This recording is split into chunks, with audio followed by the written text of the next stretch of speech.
Good morning, student. Today I am going to explain the Set B, Section B, Chemistry part of 2019 question paper. Question number 10. Which reactant is reduced in the following chemical reaction? ये जो chemical reaction है इसमें कौन सा reactant reduce हो रहा है, means उसमें से ऑक्सीजन रिमूव हो रही है.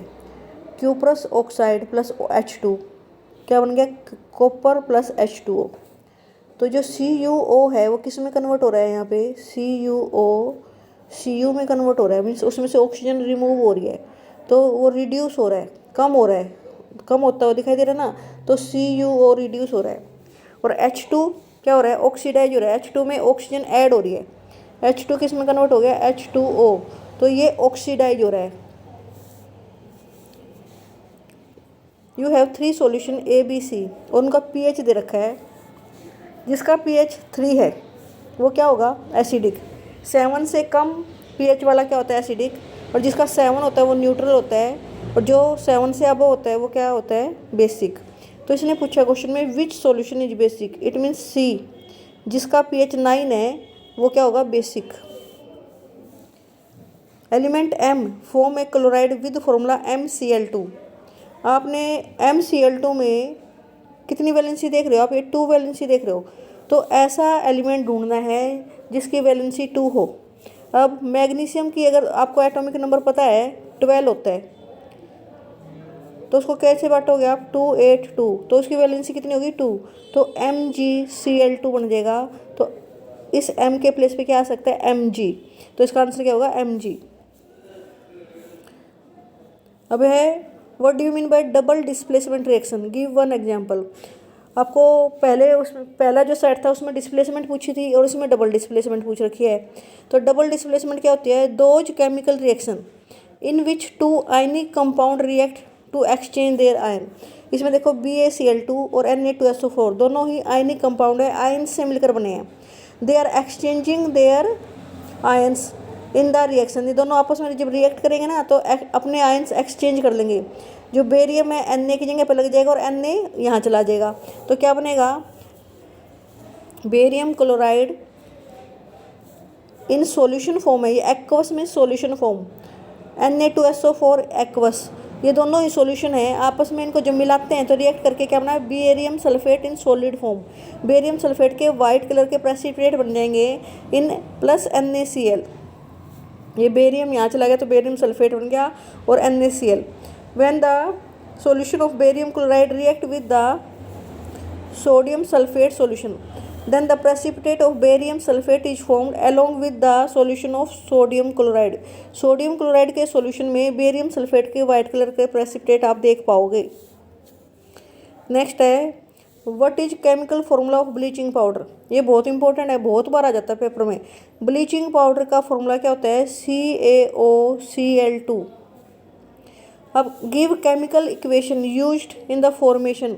ब्लीचिंग पाउडर बनता कैसे है, इसके लिए हम स्टार्टिंग में क्या लेंगे, कैल्शियम हाइड्रोक्साइड. इसे सिलेक्ट लाइम भी बोलते हैं, सिलेक्ट लाइम CaOH2. इसका फॉर्मूला भी आ जाता है पेपर में, कैल्शियम हाइड्रोक्साइड का फॉर्मूला लिखो. या सिलेक्ट लाइम मीन्स जो चूना होता है CaO, कैल्शियम ऑक्साइड होता है ना, उसे जब पानी में डालते हैं तो क्या बन जाता है, कैल्शियम हाइड्रोक्साइड.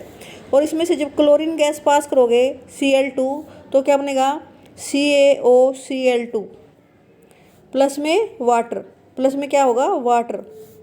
तो यही रिएक्शन दे रखी है, देखो CaOCl2 plus H2O. Bleaching powder is prepared by passing chlorine gas through calcium hydroxide. जब हम क्लोरीन गैस पास करते हैं किसमें से, कैल्शियम हाइड्रोक्साइड में से, तो हमें ब्लीचिंग पाउडर मिलता है. नेक्स्ट है in modern periodic table how does the metallic characteristics change when we move in a period from left to right side. आप देखते हो लेफ्ट में मेटल होती है और राइट में क्या होती है, non metal. Modern periodic table खोल के देखो, लेफ्ट में सारी मेटल दे रखे हैं, सोडियम मैग्नीशियम, और राइट में क्या है, नॉन मेटल. जिगजैग लाइन बीच में है वो मेटलोइड्स है, उसके सारे सारे क्या दे रखे हैं, मेटलोइड्स, जिसमें मेटल और नॉन मेटल दोनों की प्रॉपर्टी होती है. तो आपको ये तो पता चल गया कि अगर हम लेफ्ट से राइट की तरफ जाएंगे तो मेटल की प्रॉपर्टी क्या होंगी, डिक्रीज हो जाएंगी. अब रीजन क्या है, इसके पीछे रीजन बताना है. आप एक वो देख लो, सोडियम, मैग्नीशियम, एल्यूमिनियम, ये कौन से ग्रुप में, कौन से पीरियड में आती हैं, सोडियम में का एटॉमिक नंबर है 11, KLm281। मैग्नीशियम का है 12, तो इसमें कैसे बनेगा 282। एल्यूमिनियम क्या क्या है 283। इसमें तीनों में तीन तीन सेल बने हैं, इट मीन्स ये थर्ड पीरियड के एलिमेंट है। किस पीरियड के एलिमेंट है? थर्ड पीरियड के। तीनों थर्ड पीरियड के एलिमेंट हैं। तीसरे पीरियड में तुम्हें दिखाई देंगे। तो जो सोडियम है इसमें एम सेल में एक एलिमेंट, इस मैग्नीशियम में एम सेल में 2 एलिमेंट, एल्यूमिनियम में 3। इस तरह से आगे अगर हम सिलिकॉन देखें उसमें 4 एलिमेंट। तो जो नंबर ऑफ प्रोटॉन्स है वो आउटर मोस्ट सेल में बढ़ने लग रहे हैं। देखो एम सेल में इसमें 1, इसमें 2, इसमें 3। तो उनका जो जब इस तरह से सेम सेल में प्रोटॉन बढ़ते हैं तो फोर्स ऑफ अट्रैक्शन बढ़ जाता है। किसमें? Force of attraction between the nucleus and the electron of the outer most shell will increase. और टेंडेंसी टू लूज इलेक्ट्रॉन, जो ये इलेक्ट्रॉन फिर दे नहीं सकते। जब फोर्स ऑफ अट्रैक्शन बढ़ जाएगा ना न्यूक्लियस और बाहर के इलेक्ट्रॉनों में, क्यों? न्यूक्लियस पॉजिटिवली चार्ज होता है तो वो जितने ज़्यादा इलेक्ट्रॉन बढ़ेंगे उनको ज़्यादा शक्ति से अपनी तरफ खींचेगा और इलेक्ट्रॉन लूज नहीं करने देगा। इससे क्या होगा? मेटेलिक प्रॉपर्टी डिक्रीज होगी, क्योंकि मेटेलिक प्रॉपर्टी होती ही है metal the element which can easily loose electron is called metals. ऐसे एलिमेंट जो आसानी से इलेक्ट्रॉन दे दे वो मेटल होते हैं। अब वो जब इलेक्ट्रॉन नहीं दे पाएंगे तो उनकी मेटेलिक प्रॉपर्टी क्या कहेंगे हम? डिक्रीज हो रही है। और नॉन मेटेलिक प्रॉपर्टी क्या हो रही है? इंक्रीज हो रही है। Question number 16, what happen when metal react with acid? Give example. अगर मेटल एसिड के साथ रिएक्ट करेंगे तो क्या होगा? When metal react with acid then hydrogen gas is produced and salt is formed. Hydrogen gas बनेगी और साल्ट निकल जाएगा। जैसे जिंक एक मेटल है, जिंक HCl के साथ रिएक्ट करेगी, क्या बन रहा है? ZnCl2 plus H2। अगर Na मेटल के साथ HCl रिएक्ट करे तो क्या बनेगा? NaCl plus H2। आयरन के साथ रिएक्ट करें Fe प्लस HCl तो क्या बनेगा? FeCl2 plus H2। इस तरह से किसी भी एक मेटल के साथ रिएक्ट करके हम दिखा सकते हैं कि मेटल एसिड के साथ रिएक्ट करेगी तो क्या बनेगा? साल्ट और हाइड्रोजन गैस। यहाँ G लिख देते हैं, G मीन्स गैस। FeCl2 ये एक्वस लिखा है, मीन्स सॉल्यूशन। ये जो सिंबल होते हैं ना ब्रैकेट में अगर G लिखा है तो गैस, S लिखा है तो सॉलिड, ब्रैकेट में अगर AQ लिखा है तो aqueous. Aqueous means soluble in water या solution, in the solution form. Next question है explain the reactivity series with example. आपको रिएक्टिविटी सीरीज के बारे में बताना है। एग्जाम्पल मीन्स और रिएक्टिविटी सीरीज आपको लिखनी है। अब देखो रिएक्टिविटी सीरीज, आपको ये एक्टिविटी सीरीज याद होनी चाहिए। Potassium, sodium, calcium, magnesium, aluminium, zinc, iron, tin, lead, hydrogen, copper, Hg, mercury, Ag, silver और Au गोल्ड। इस तरह से पूरी टेबल को याद कर लेना। जो हाइड्रोजन से ऊपर जितने भी एलिमेंट है ये मोर रिएक्टिव मेटल है। ये सारी के सारी मेटल है ना। Reactivity series of metal means ये ज़्यादा रिएक्टिव होती हैं। हाइड्रोजन से ऊपर वाली सारी मोर रिएक्टिव और हाइड्रोजन से नीचे वाली लेस रिएक्टिव। तो इस तरह से आपको याद करना पड़ेगा एक्टिविटी सीरीज बनाकर। Metals placed above hydrogen, hydrogen से ऊपर जितनी मेटल है सारी बहुत ज़्यादा रिएक्टिव, हाइड्रोजन से नीचे जितनी है वो लेस रिएक्टिव होती है, ये बहुत ही कम रिएक्ट करती हैं। और ऊपर की सारी ना इवन हवा से, पानी से अधिकतर रिएक्ट कर जाएंगी। आपको पता है ना पोटासियम और सोडियम इतनी ज़्यादा रिएक्टिव होती है कि इन्हें केरोसिन ऑयल में रखना पड़ता है, ये हवा और पानी से रिएक्ट कर जाती हैं। कैल्शियम, मैग्नीशियम ये कोई तो ठंडे पानी से रिएक्ट कर जाएगी और कोई भाप से रिएक्ट करेगी। इस तरह से आपकी बुक में चैप्टर में दे रखे मेटल वाले चैप्टर में। तो ये ऊपर वाली सारी मोर रिएक्टिव होते हैं, हाइड्रोजन से नीचे वाली लेस रिएक्टिव होती है। सिल्वर और गोल्ड ज़्यादा रिएक्टिव नहीं होती, तभी तो ये चमकती रहती है, एक बार जैसी मिलती है हमें ऐसी रहती हैं। इसीलिए इनसे आपने देखा होगा ज्वेलरी बनती है। जो ज्वेलरी होती है सिल्वर और गोल्ड की इसीलिए होती है कि जल्दी से रिएक्ट नहीं करती और ऐसे कैसे शाइनिंग रहती है। इनकी शाइन के कारण ही तो उनको पहनते हैं। ठीक है स्टूडेंट, आज मैं आपको केमिस्ट्री का इतना ही पार्ट कर रही हूँ।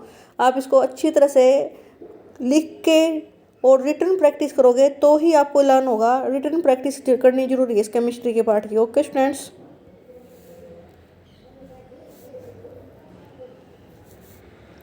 फिर से मैं एक बार ये रिएक्टिविटी सीरीज आपको बता रही हूँ, याद करने की कोशिश करो उसको।